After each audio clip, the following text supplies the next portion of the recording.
Now, I want you to tell me what happened that Saturday night then, or tell all of us what happened.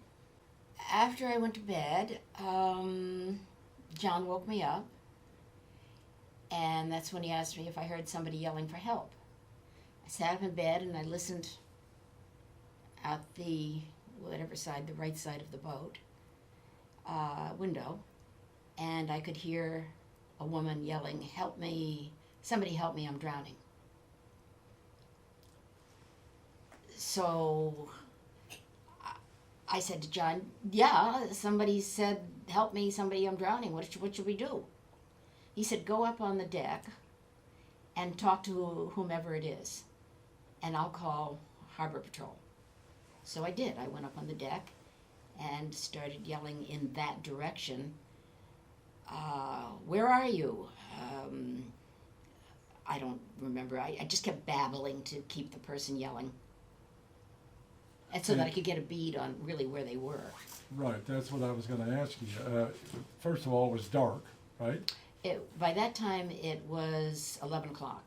And were there any stars out? Pitch black. Pitch black. So you couldn't see anything? No.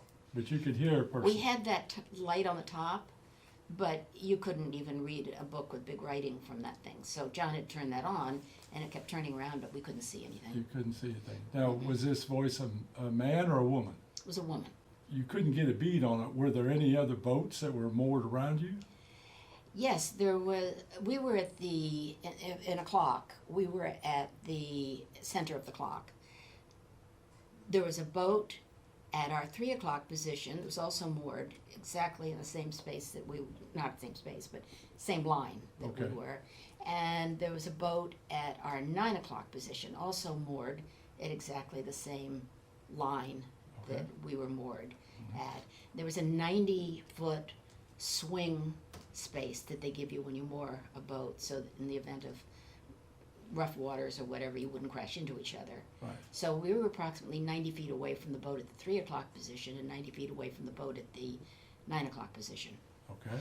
And could you tell at all from the cries for help, like what direction and which direction the boat was that it was coming from?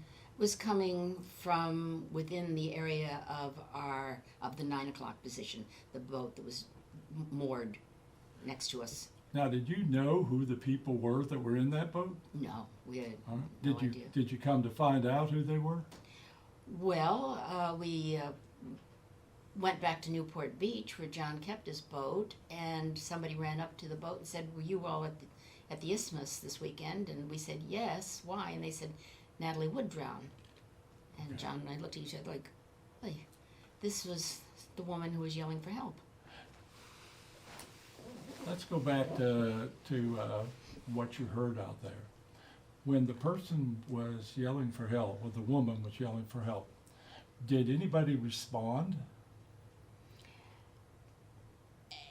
The boat at our 3 o'clock position, they were having a party. They were very loud. Right. And at one point, when I was up on the deck, I heard somebody say from the 3 o'clock position, "Hold your hat," and I'm paraphrasing a bit, but it was something, "Hold your hat, we're coming to get you." Right. So John then, he was downstairs calling Harbor Patrol, and I yelled down to him, "Apparently this person's with this party over here." And then we would have a conversation back and forth about what to do, given the fact that they had said, "Hold on, we're coming to get you." Right. Nobody ever came to get anybody, and they continued with the party. So did there come a time during all this when you thought about jumping in the water and trying to find this person? Yes, when John couldn't get a hold of Harbor Patrol, then he called Avalon. And by now it was about 20 after 11. Now the only reason I know the exact time was because John had given my son a digital watch. And so we kept yelling back to Anthony, "What time is it?" Because he stayed in his stateroom. And he kept telling us minute by minute what time it was. Okay. So I knew that it was at 11:20 when John called Avalon. The first time. Or called. Called Avalon, yeah. Yeah. He Harbor called Harbor Patrol first. He called Harbor Patrol several times. Yeah, He kept trying and trying and trying, no response. right. Avalon did respond, and they said, we'll send a helicopter out. And John said, well, or he told me, he said, well, you better do it in a hurry because somebody's drowning. And then John came upstairs because we expected a helicopter to fly over, and we could use a flashlight to Right. try and point the direction of whoever was yelling for help. Right. But nobody came. There was no helicopter. Avalon never called us back. No one ever responded. At that point, I figured the only way whoever was drowning was going to have be saved if somebody jumped in and saved her. Why did you think you could do something like that? Because I'm an idiot. I didn't think. You don't think at a time like that. You Yeah. really do not think. It's all adrenaline. Yeah. And with somebody yelling that they were drowning, and you just work on emotion. I'll just jump overboard and swim over to wherever this person is. Were you capable of doing that? I mean, could you swim? Well, my father had been an Olympic champion in the 36 Olympics, gold and silver medal winner, and so in platform and springboard diving. And so his friends, one of whom was Johnny Weissmiller, my father taught me to dive when I was 2, and when I was 4, Johnny Weissmiller taught me how to swim. So, and I was a competitive swimmer. Yeah, I was a very strong swimmer. So you were capable of jumping in and doing that. Well, why didn't you do it? John wouldn't let me.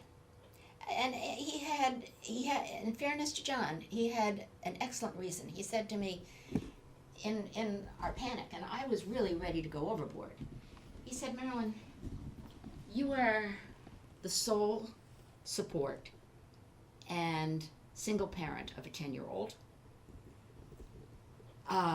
You have responsibilities, and on top of that, you're going to jump into ice cold water. You weigh 110 pounds.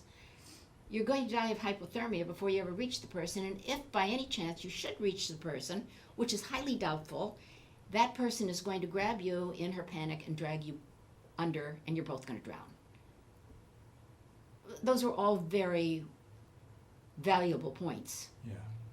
The point that, yes, a single parent of a 10-year-old, sole support of him, was the one that actually stopped me. Oh. What should have stopped me was just common sense. Yes. But as I said, you're not thinking at a time Not like thinking that. of How about the dinghy? How come you didn't try to pump up the dinghy and get out there? John had deflated the dinghy and folded it up and stuck it in. So the dinghy wasn't where you could use it. No. At some point, did the cries for help stop? At 20 after 11, the cries for help stopped. And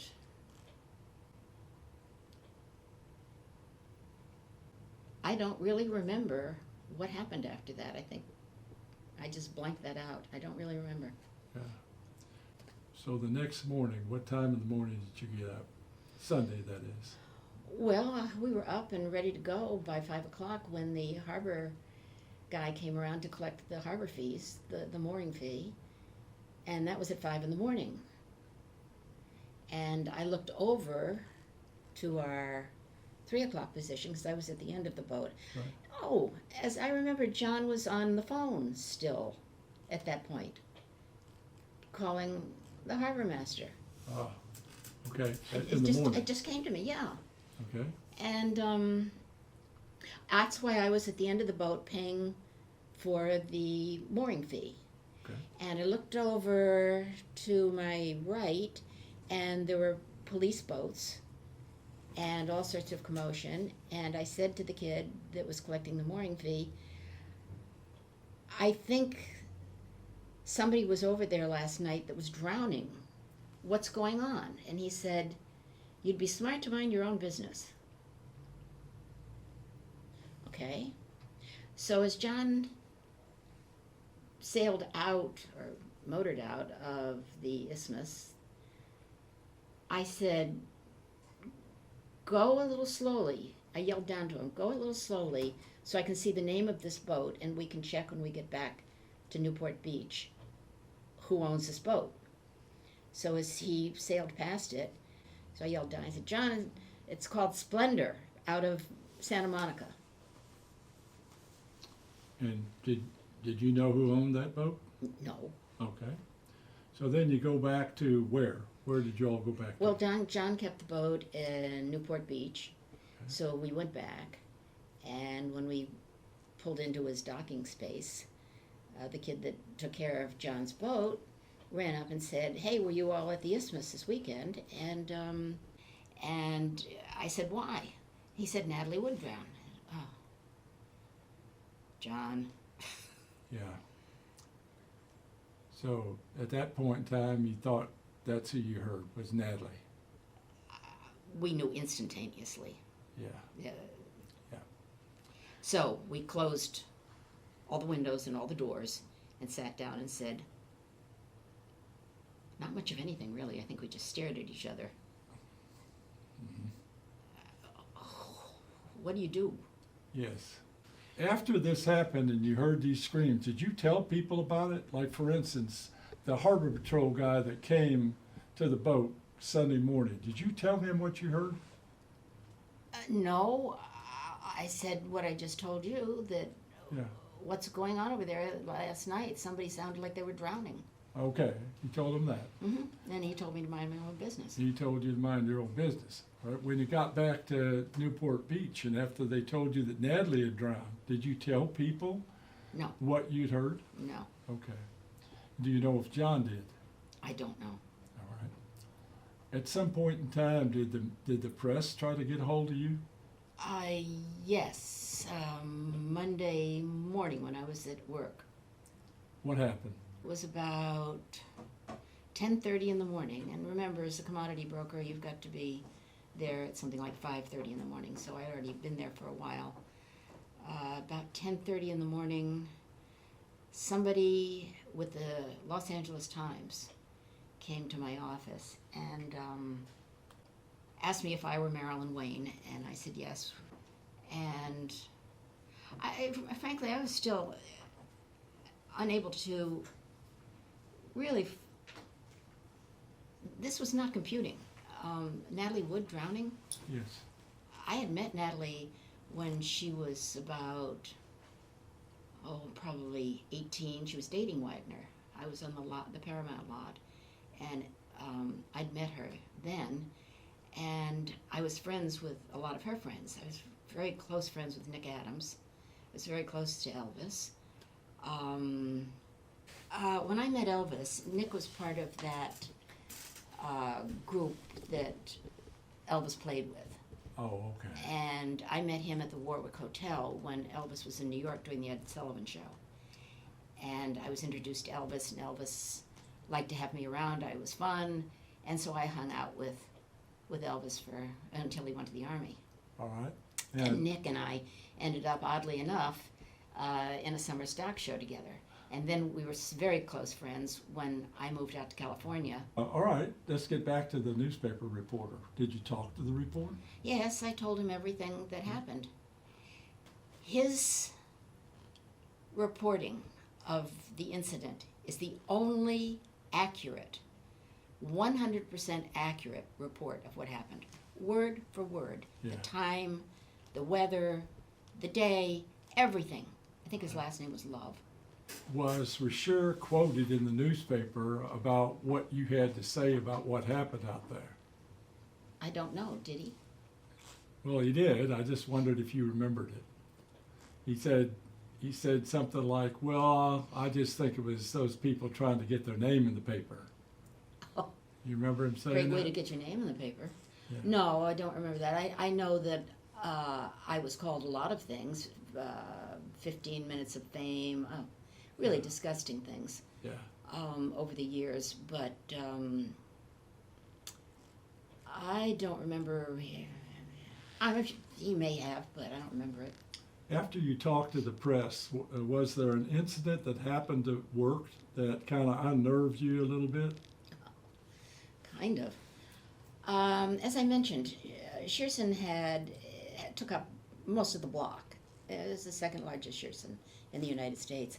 And so we had a front door on Cannon and a back door at the parking lot.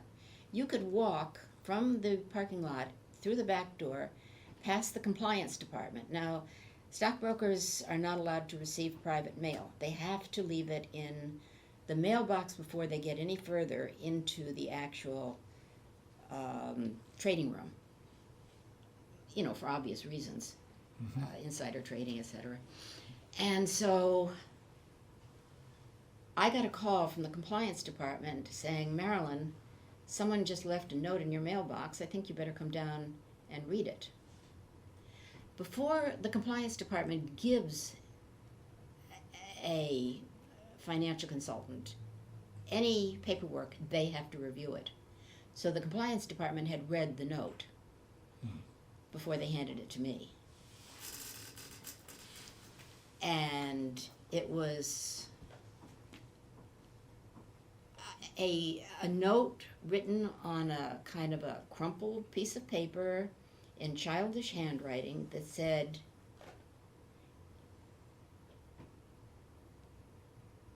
if you know what's good for you, you'll keep your mouth shut. And was it signed? No. My initial reaction was that some of them were doing it to scare me. Yeah. Did it work? Sure did. I kept my mouth shut for 19 years. Yes. What did I do with the note? I may have given it to my lawyer, my long suffering lawyer.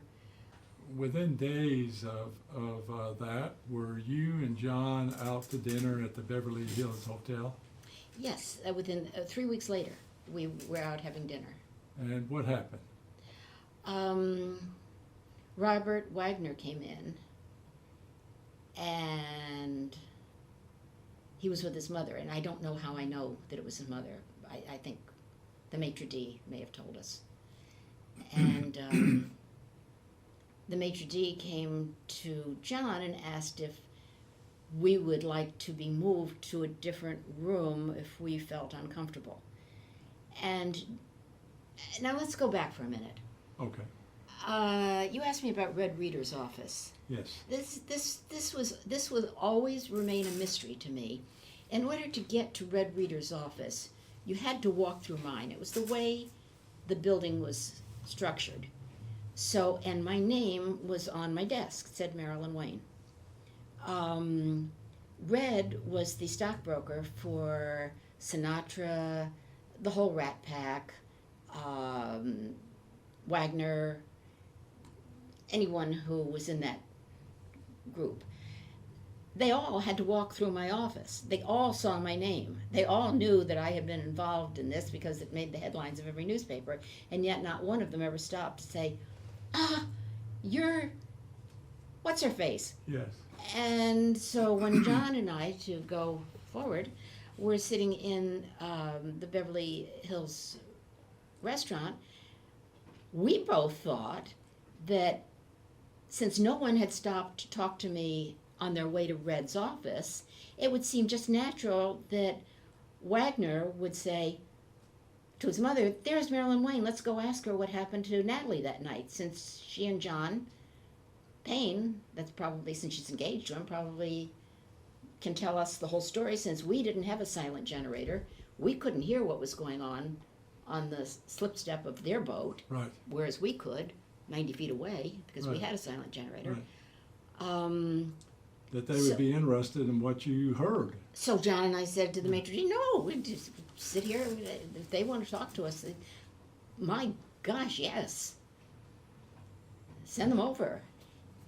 Wagner and his mother walked right past us. Did John he and I say looked at each other anything like- to you? He didn't say anything to you or John? Not a word. I will never forget that particular moment that Wagner walked past us without saying a word. Because it makes absolutely no sense. Right. Who, You know, who in their right mind wouldn't immediately say, oh my God, I'm sorry to bother you at dinner, but Can we join you? I'm Robert Wagner. This is my mother. Tell us what happened. Yeah. But that didn't happen. Mm-mm. Do you have anything that you want to say here on this video before we finish, Marilyn, about anything that you can think That's of? a loaded question, Sam. Yeah. Yes, thank you. There's a lot I'd like to say. May I? Yeah. Yeah, go ahead. Say what you'd like to say. Robert Wagner is now 92 years old. I understand that he's not in good health. I have knocked myself out trying to get to the coroner in LA. I did get to Noguchi because he had his time frame all messed up, so I had to straighten out his time frame. I have tried to get to the coroner, who did such a job on me on a TV show. At the end of it, doing a show on Natalie dying and somebody playing my role. And at the very end, the detective said, some woman called in a month after Natalie died, but we didn't take her seriously. Okay, I was used to the abuse for years. Newspapers would say, why didn't she jump in and help her? I got used to it. When I finally calmed down, which was about a month later, because I was furious. That was a 90-minute show, and he said it at the very end of it. Yes. This woman, and One of those 48-hour things, I think. it was 48 hours, I think. Yes. I called him, and he answered the phone. And I said, my name is Marilyn Wayne. I'm sure you know who I am. And you are, and it was a 4-letter word, liar. He didn't say a word. There was silence on the other end of the phone. And I reamed into him. I was so furious. I said, this whole police department, every one of you have covered this up for 20 some odd years now. Now you're involved. You've been in the case for 5 years, and now you're covering it up. And you know damn good and well exactly what happened that night. And yet, you had the nerve to drag my name through the mud as if I were some sort of lunatic that was enjoying Natalie Wood's death. And I went on and on. I don't think I took a breath. And finally, I think I did take a breath long enough for him to say, what do you want me to do? And I said to him, the right thing. And I hung up. Yeah. And then he dropped dead. Yeah. They still refuse to do anything. It's still a cover-up. Now, the statute of limitations has not expired. Wagner is still responsible. What the papers have printed is absolutely false. And I will also follow up by telling you that, having been an actress, I had a lot of friends that knew Wagner, and I was told on the side that weekend, Natalie told Wagner that when she got back to Los Angeles, she had contacted a divorce lawyer and she was going to ask for a divorce. She was the breadwinner. So when you put 2 and 2 together, where are the police? The statute of limitations has not expired as yet. Just because he's a has-been Hollywood actor doesn't mean he shouldn't be put before a jury of his peers and questioned about this. Sam, can I ask one question? I want to ask Marilyn about, you talked about when you heard her voice, what kind of inflection, I mean, what did you denote in it? You know, you just like, you said help me, but I mean, I'm sure for you there was a lot of, 100 more details in that voice. I can imitate it exactly because she repeated it, I'm guessing in that 20-minute time from 5 after 11 until 11:20. She kept repeating, help me, somebody please help me, I'm drowning. Help me, somebody help me. Please, I'm drowning. Somebody help me, please, I'm drowning. And I would yell back, where are you? Talk to me. Say something. Anything. Tell me your name. Help me. Somebody please help me. I'm drowning. There wasn't a sound of hysteria, panic, lunacy, drunkenness. It was strictly a plea for help from somebody coming who was calm. And you don't find she was going down and up in the water? No. and- She definitely was not. It was a steady, unbroken, help me, somebody please help me, I'm drowning.